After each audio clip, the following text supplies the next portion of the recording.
last year? I'll tell you 2 things about me. As you know from last year, I've got dyspraxia, which also affects my organisation. I have a tendency to lose things all the time. Also true about me, as a member of the Asian community living in this country, unfortunately, I'm twice as likely to get stopped and searched by the police. Relax, I can turn these 2 negatives into 2 positives. Because next time I get frisked by a police officer, obviously, number 1, they'll find out I'm not a terrorist. And number 2, I'll find out where I left my keys.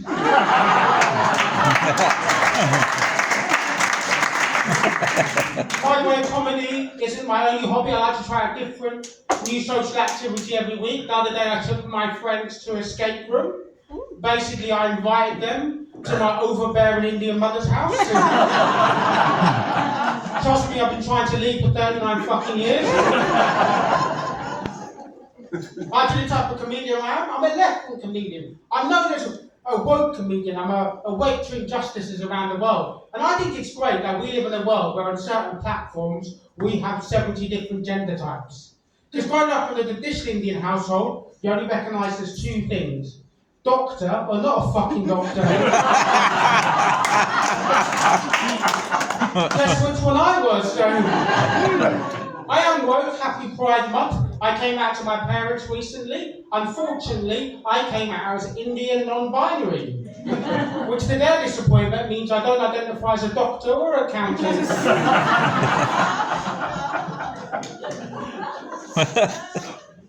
I was watching GB News the other day and he said that woke culture is to blame for the cost of living crisis, and it is, it's true. I actually agree with that presenter. Woke culture is to blame for the cost of living crisis. Because if you live on your own and your pronouns are they or them, don't tell the fucking council. I think there's more than one person there. I have all the neurodiversities, ADHD, I'm autistic as well. OCD as well. I had a job interview the other day for the National ADHD Society, and one of the questions they asked me was, where do you see yourself in 5 minutes?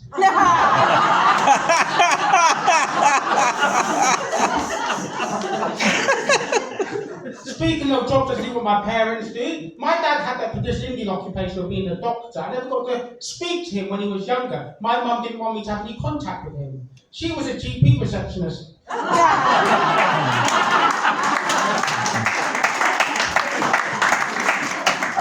Get to speak to my mum soon. 8 a.m. tomorrow morning. If she answers the bloody phone. Me and my parents disagree politically. We do. They're more right-wing, I'm more left-wing. I believe we have a different tier system at the moment. We have socialism for the rich, where this government will do anything to help its rich friends, for example, not clamp down on tax avoidance. And then we have capitalism for the poor. We're helping them less and less. That's why we no longer have free university education. Luckily, my parents paid my tuition fees. I mean, I was home educated. I'm surprised they charged me in the first place. You can laugh at this, none of this is true, it's all made up. I'm not even Asian, this rubs off.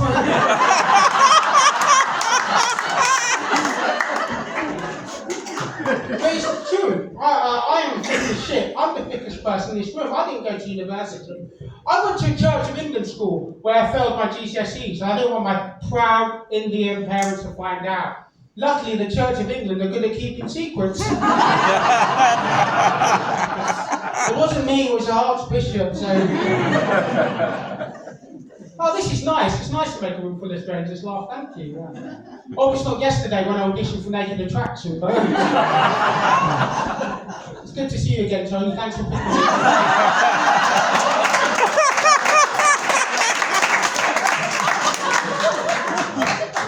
It doesn't matter where we're going, the bus will be fucking delayed. I'm thinking, yeah, now he's going to kick his shit out. It's weird times we live in at the moment. It's weird times we live in at the moment politically. I came out politically as anti-lockdown, and it's not quite a good thing to have people, but I believe in diversity of opinion. I did come out as anti-lockdown. Genuinely true story, about a few years ago I went on an anti-mask rally. Obviously, I didn't want anyone to know, so I wore a face covering. I'm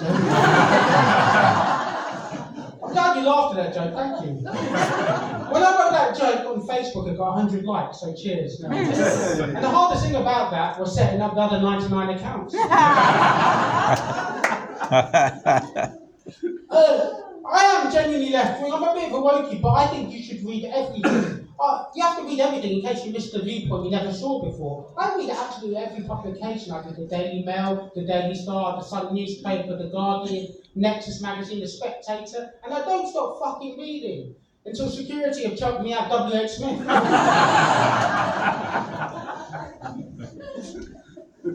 I was talking about the socialism for the rich. I think we should have socialism for everyone. I think we can learn from our European neighbours on how to improve British society. Whether you vote Brexit or not, I think we can learn from Norway. Norway's got the best prison system in the world. Their prisons have separate showers, bathrooms, bedrooms, counselling services, recording studios, a whole range of facilities to try and rehabilitate the offender. Because they treat their prison like adults. Unlike my overbearing Indian mother, who I still live with. Despite being on a bit of TV, I'm still not yet to make it as a full-time stand-up comedian. So I was hoping during Brexit we'll have free movement of people across Europe. Because if I don't make it as a comedian in the UK, my backup plan was to become a criminal in Norway.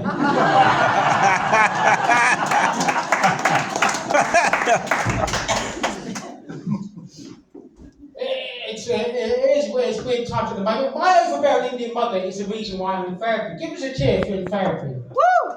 It's great to hear another fellow comedian. My therapist said I had a problem with loyalty, as well as my other therapist.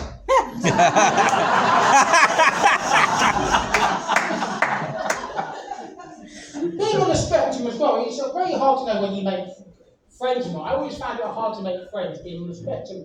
And how do you know you're a good friend? A good friend is someone who always cheers you when they win. And I don't know if I'm a good friend, because all my mates are Man United fans. Any Man United fans in? No. Any Tottenham fans? No. That's good. Genuinely true story. Did you hear about this? The hip-hop artist Jay-Z, a couple of seasons ago, wanted to buy Tottenham. Imagine if Jay-Z bought Tottenham. He'll have 100 problems now. MC's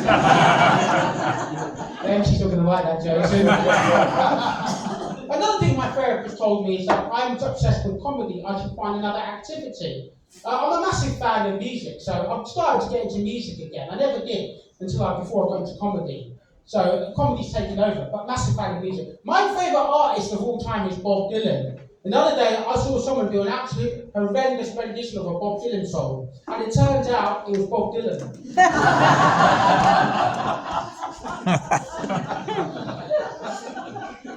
I've always struggled to fit in. Best example of this was the summer of sport we had, because on the one end, you had the Olympics. Brilliant. Equally great, you had the Paralympics. But why can't you have a game for someone like me? Why can't we have the dyspraxic Olympics?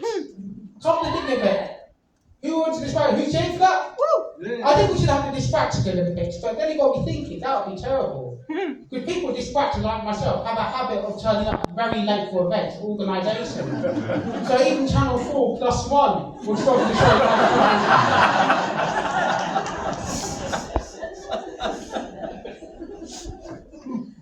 what makes my life worse is I live with my mum, and my parents in general want me to find love at the moment. They want me to go down for the disliving route, but as I said, I've got dyspraxia, affects organisation. I have a habit of turning up late for events. So at best, I can offer my proud, traditional, neurotic, middle-class Indian parents is a rearranged marriage.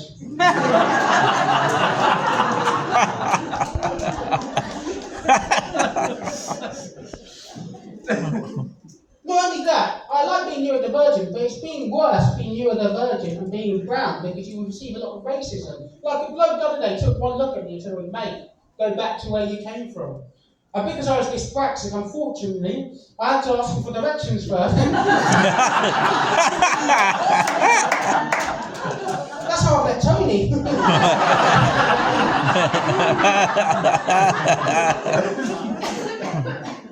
Where else do I stand politically? I want to talk about the refugee crisis, because I get it, I really do. Because during the 1970s, my dad moved to England to flee persecution from India. Unfortunately, my mum managed to track him down.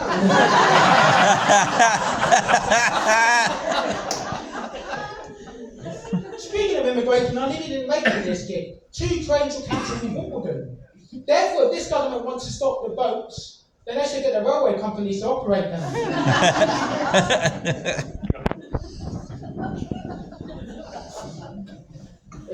I'm trying to think. I was reading the Dyspraxic Foundation website the other day, because you've got to have a hobby. And no word of lie said that other symptoms of this condition included lack of rhythm when dancing, as well as inability to remember or follow instructions. Correct me if I'm wrong, that's not dyspraxia. What that website just described is a fucking bloke.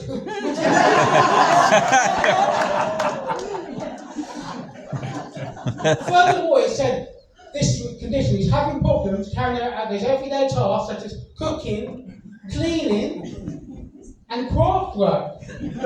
Correct me if I'm wrong, but whenever has craft work been considered everyday task? When was the last time your Mrs. Tony or mine, even though she's imaginary, said to me, honey, after you wash the dishes, make sure you do some fucking pottery.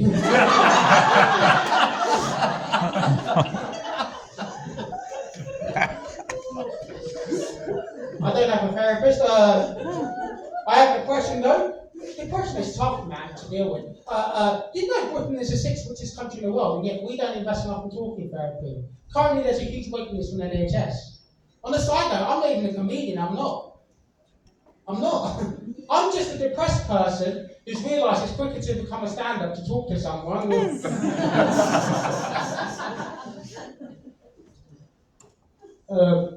I'll leave it a few more bits.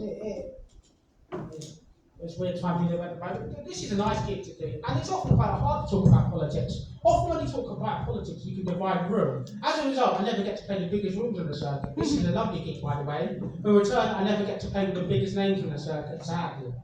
But judging by last week's gig at the Schlangen Comedy Festival, I have played with some of the longest names on the circuit. And let me tell you, that was an easy show because they announced the lineup. And then the gig finished.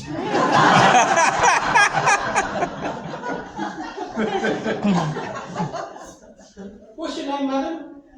Welcome to the show, Caroline. I'll leave with a few more bits. Caroline, would you guess I'm from Wimbledon? No. The reason why that is because of this. But I have Wimbledon heritage, Caroline. Even though my mum is Indian, my dad is Uncle Bulgarian. 3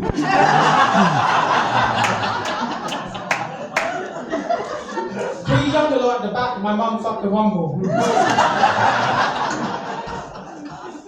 Overground, underground. Now our arse is wombling free.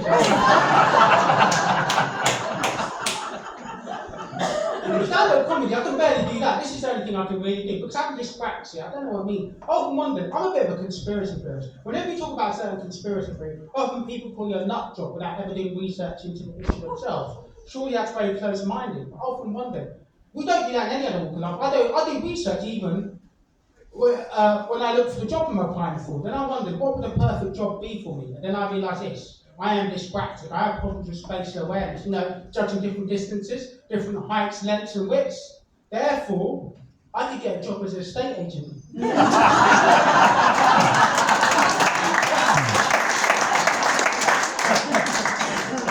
Most conspiracy theories are bullshit. They are absolutely bullshit. One conspiracy theory I believe in, did you know where the banking system controls us, is by lending us more money than currently exists. Thus creating money out of thin air. It's called fractional reserve banking, check it out. And if we can't afford to pay that money back, which the bank charges interest on, they repossess our items.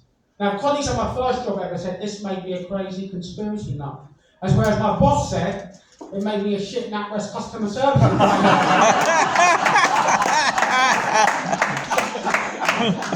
The best time to get rid of conspiracy theories is when they become anti-Semitic. I hate all that bullshit. Anti-Semitism is abhorrent. Especially when I hear things like Jews control the media. Ooh, Jews control the media. Not true. Do you know who controls the media? Indians. Because ultimately we get to decide which publications to stock at newsagents.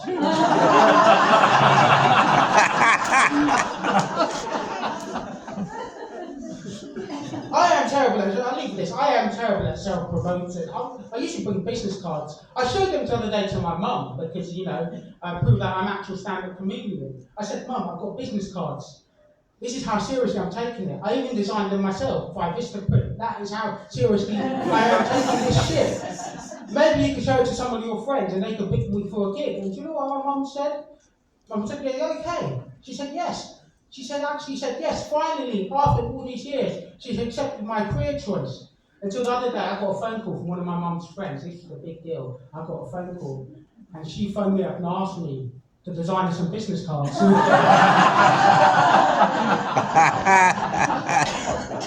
I'm kidding, this is not true. My mum, of course, she loves my career choice. Of course she loves my career choice. Until 2022, she turned on the TV and she saw Ukraine on national television. And she said, Vladimir Zelensky, leader of the free world, ex-comedian trying to fight the Russians. And now my mum says, have you met my son? Future Prime Minister, Don Business. Listen, follow me at Don Business Comedy. More importantly, give as much money as you can to We Are Beans. I've been Don Business. Give it up for the wonderful Mark Nicholas.